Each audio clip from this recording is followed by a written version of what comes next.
Quaid-e-Azam Muhammad Ali Jinnah said, "At this juncture, any subordination of the larger interest of the state to the provincial, or local, or personal interest would be suicidal."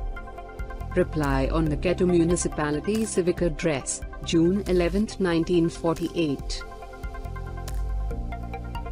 About founder of Pakistan.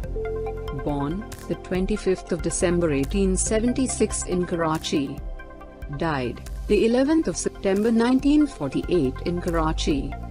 Muhammad Ali Jinnah was a lawyer, a politician, and the founder of Pakistan, and also first Governor General of Pakistan.